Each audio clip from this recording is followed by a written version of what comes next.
আজকে আপনাদেরকে একটি গুরুত্বপূর্ণ বিষয় নিয়ে কথা বলবো। সেটা হচ্ছে ডিস্ট্রিবিউশন ডিপার্টমেন্টে কাজ করতে গেলে আপনাকে হুট করে অনেক ধরনের প্রোগ্রাম ম্যানেজমেন্ট থেকে দেওয়া হতে পারে। দেখা গেছে সেটা আপনি কল্পনা করেননি। হুট করে ম্যানেজমেন্ট থেকে একটা প্রোগ্রাম আপনাকে দিয়ে বলল যে এটা করতে হবে, যেটা আপনার শিডিউলের বাইরে। সো আপনি কিন্তু না করতে পারবেন না। সেই কাজটা আপনাকে খুব টেকনিক্যালি বিচক্ষণতার সাথে মোকাবেলা করতে হবে এবং সম্পূর্ণ করে দিতে হবে।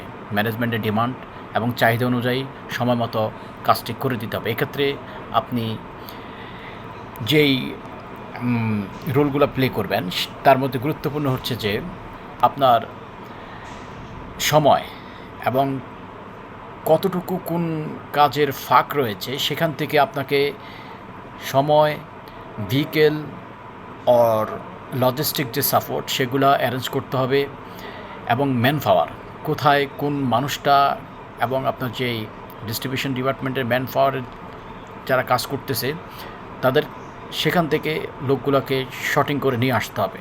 তারপর আপনি ম্যানেজমেন্টের সেই কাজটা ফুলফিল করে দিবেন। এক্ষেত্রে আপনাকে খুব সূক্ষ্মভাবে সমস্ত ডাটা এবং কাজ অ্যানালাইসিস করে কাজটি সম্পূর্ণ করে দিতে পারবেন। মনে রাখবেন, distribution work is a not thankful work. এটা আপনি প্রতিদিনই আপনার রেগুলার অ্যাক্টিভিটিসের মধ্যে সম্পন্ন করতে হবে এবং এই জন্য আপনাকে সদা প্রস্তুত থাকতে হবে। আর এই কাজটি সম্পূর্ণ এবং ভালোভাবে করতে পারলেই then you are a good distribution manager or distribution personal. Thank you all.